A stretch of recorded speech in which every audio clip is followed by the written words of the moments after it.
What is going on, guys? Welcome back to the Hannahcast YouTube channel, and today I'm going to be ranking the Best Picture winners of the past decade. That is from 2013 to 2022. This should go without saying. If you disagree with anything, I have in my list, that's fine. Obviously, our rankings are not going to be the same. Hell, there's probably going to be some definite hot takes in this Best Picture ranking.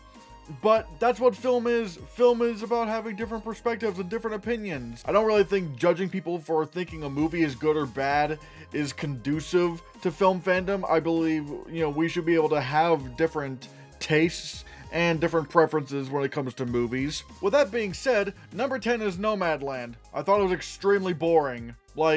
Really boring. There are some good aspects to this movie. I would probably say Frances McDormand earned that Best Lead Actress nomination in that film. She was really freaking good in the movie. But, oh my god, the movie moves at a snail's pace and it has the personality of one. It's just so boring. And I don't need a movie to be fast-paced in order to be exciting. Hell, there's some slower movies later on in this list that are slow-paced. But good god, there's a difference between not being a fast-paced film and just being slow. It felt like hours and hours and hours were going by when watching Nomadland, and none of it really felt satisfactory to me. Nothing really came to the head where it's like, oh, I get it now. It was just boring. And so that is why Nomadland is, at least in my opinion, the worst Best Picture winner of the decade. At number 9, and this is also going to be a really hot take considering this is the most recent one, Everything Everywhere All at Once. Like Nomadland, there are some good things in Everything Everywhere All at Once. Ke Huy Quan is fantastic, and Michelle Yeoh, but there's just one problem with this movie. It's a comedy that just did not make me laugh. And yes, I know there's other things in there like dramatic heft and stuff, but primarily speaking, this is a comedy.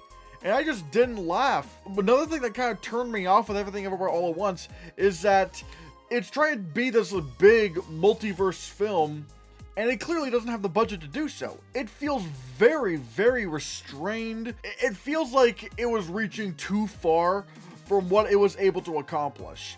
And a lot of the weird stuff just felt weird for the sake of being weird, like hot dog fingers. I didn't find the hot dog fingers funny. The one joke I thought was actually funny was this scene involving a trophy. That was actually really funny. Everything else just kind of fell flat for me.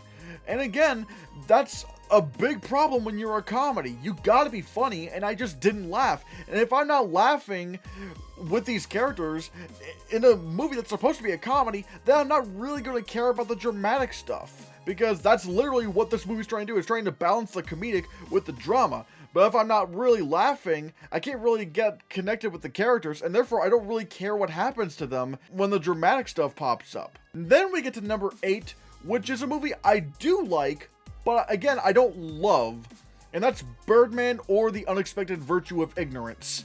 There's some great aspects to this film. Michael Keaton is great. Emma Stone is great. The cinematography is fantastic, but there's a lot of stuff in this film that I feel like becomes a little bit too self-indulgent for its own good. I mean, maybe not a lot of stuff, but there's especially the scene involving a film critic, or a theater critic, I should say, and it just feels like an old man just waving his fist at the clouds, complaining about why critics don't like him, which is weird for Alejandro González Iñárritu to do that, considering the critics liked his movies. I mean, not as much so now, but no, back then, everyone was like, oh yeah, Alejandro González Iñárritu's movies are fantastic. So it's why is he trying to start beef with critics? Again, this movie's good.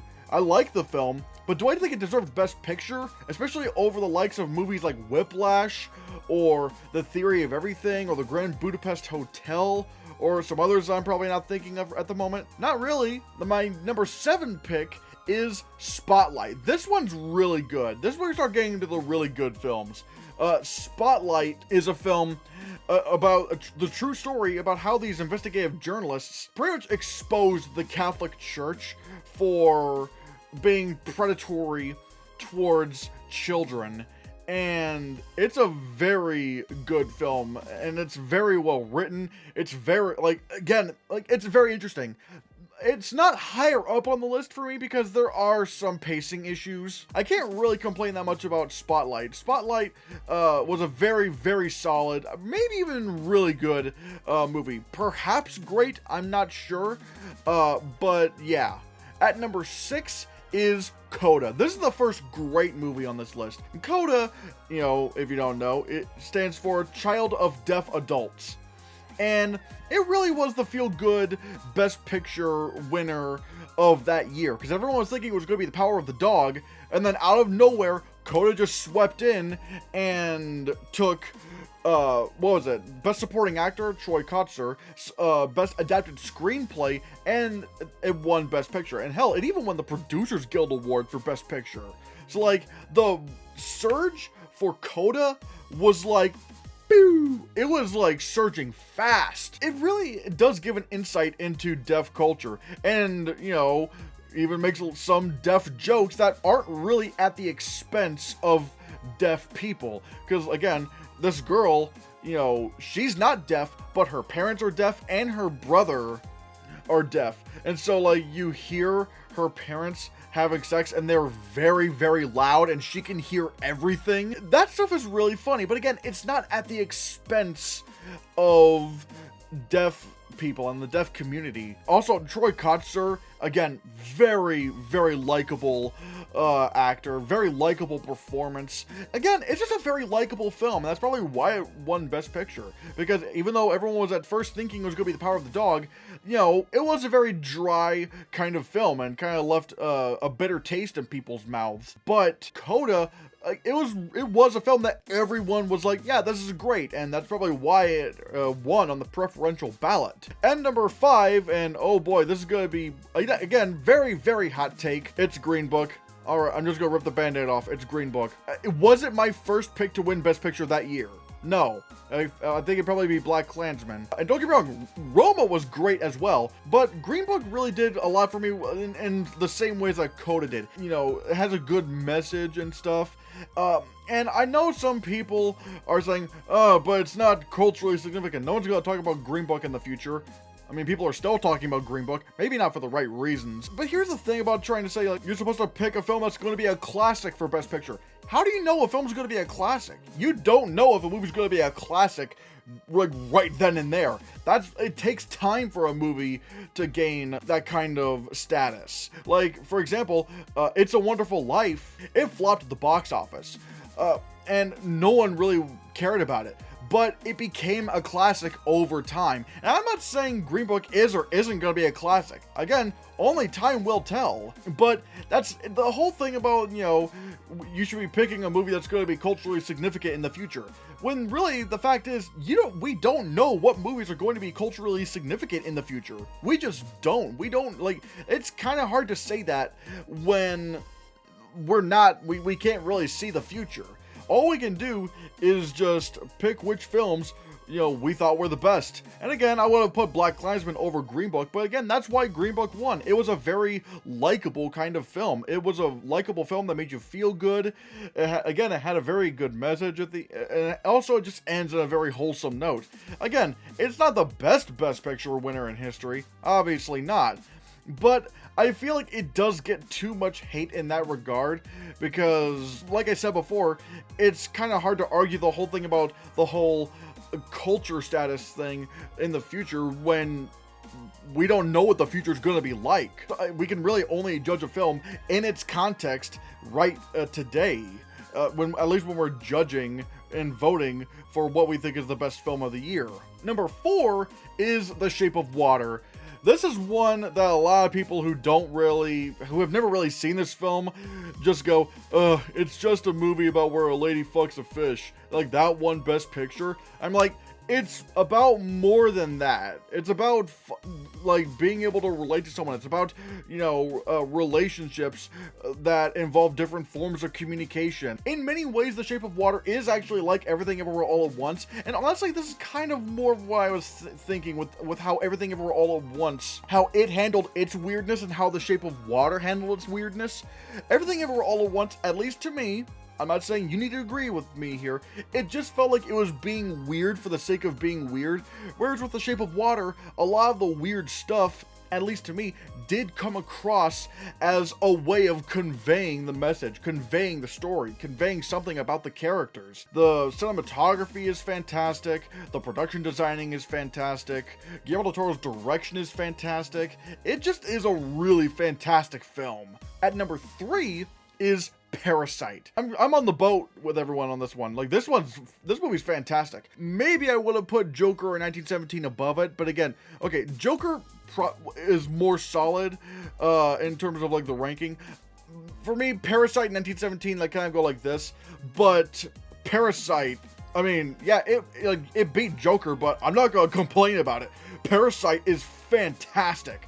The writing is so good, like in how it just turns into so many different genres at once. And again, it's a weird movie and it does weird things, but it's in service to this narrative and these characters. It's also really intense. Like, you're kind of rooting for certain people who are doing certain things to like get, like, I hope they get away with this, because because the way the plot is being set out and how it's being played is so good. It's like, you gotta do this, but then you gotta do this. There's a big wrench in the mix, so we gotta do this. It's just so clever that way. Parasite is fantastic. It deserves all the praise. It's just a really freaking fantastic movie. At number 2 is 12 Years a Slave. Ooh, the thing is, doing a slave movie can be very risky, because you might end up with a director or writer who does not know what they are doing. 12 Years a Slave was a film that really did know what it was doing. Like, Steve McQueen did an excellent job directing this film with such a brutal yet precise hand, because there's so many ways this story could fall apart, but 12 Years a Slave managed to do that phenomenally well. It introduced us to Lupita Nyong'o, who is probably one of the best actresses working today, and I'm shocked that she has not been given roles like this, like Oscar caliber roles like this, since then. Chiwetel Ejiofor is fantastic, and Michael Fassbender probably plays one of the best villains of the decade as well. Like, Edwin Epps, you want to kill this guy. Like, when you see what he's doing, like, you really want to, like, this guy's gonna die. Again, it just does an incredible job at showcasing slavery, but not exploiting it. There is a human story, and that is why 12 Years a Slave is my number 2. And by logical deduction, you can probably figure out what number 1 is. For me, the best picture winner of the past decade is Moonlight. Man, every time I watch and think about Moonlight, it just gets better. Like, this is like Nomadland. It's also a slow-paced film. Like, it's not fast-paced at all. But unlike Nomadland, I feel like Moonlight does have a point. At least a point that is represented at least a lot better than Nomadland was. And also, like, there's a lot of comparisons that I can make between Moonlight and Boyhood, because I didn't like Boyhood, but like, one of the reasons why I did not like Boyhood was because, again, it felt like it had no real point. It was like 2 hours and 40 something minutes long, I believe, and it focused on every single aspect of this kid's life growing up. And alright, cool, you can do that, but like, you end up with a lot of filler on top of a bunch of really forced references as to what decade they're in or what year they're in, and it got really annoying after a while. Moonlight is the exact opposite. It does focus on this kid growing up into a man, but it only focuses on the 3 most integral aspects of Chiron's life. And it's so streamlined, it gets to the point, it wastes zero time, and only focuses on the story, and the characters are there to support that story. And it's so well done. Characters that you didn't think would have any kind of redeemable arcs get redeemed at the end, even though they admit they don't deserve it. Mahershala Ali, this is what made this guy a star. Like, Mahershala Ali in Moonlight gives one of the most genuine performances I've seen in a very long time. He just feels like this really cool guy. And this guy who, again, he's just a good guy. He's a good guy. He's just a good guy. And even though, like, despite him, you know, being a drug dealer, he is a drug dealer, but again, you see the man beneath that. And someone also really pointed this out when it came to Moonlight and how good and how genius it is that it breaks down masculinity. Stereotypically, what do we always see in movies with black people? They're usually portrayed as the very aggressive, you know, hood guys, and that's just how Hollywood has treated black people. Whereas in this, yeah, they are, you know, big, and, you know, they're from the hood and stuff. And, you know, again, Mahershala Ali's character is a drug dealer. But the way they're portrayed breaks down that stereotype. There's this great conversation about, you know, what kids call Chiron. And Mahershala Ali's character, he was like, yeah, no, like, you're not this. I mean, you might be this, but, like, don't let anyone ever call you this. That's just Moonlight in a nutshell. Like, yes, Boyhood was that film that examined every aspect of a person's life, but really, that doesn't really translate to a strong narrative, in my opinion. There's gotta be no filler. You gotta make sure everything is streamlined and important, because there are literal plot lines in Boyhood that never come back. And I get that was supposed to be the point, but again, it doesn't translate that well for me. Whereas with Moonlight really does translate all that well to me. Like, there's a lot of stuff that, you know, there's a lot of stuff in here that I don't relate with, but then there's a lot of stuff in here that I do relate with. Again, it just gets to the point with these characters and this story. It sets all these characters up and sets a lot of the pieces of the story up. Certain pieces come back at the end. You realize certain things happen in the beginning that you didn't realize before. It's just a bunch of stuff that leads to a very, very satisfying conclusion. And that is why Moonlight is, in my opinion, the best picture winner of the decade. Now the question goes to you.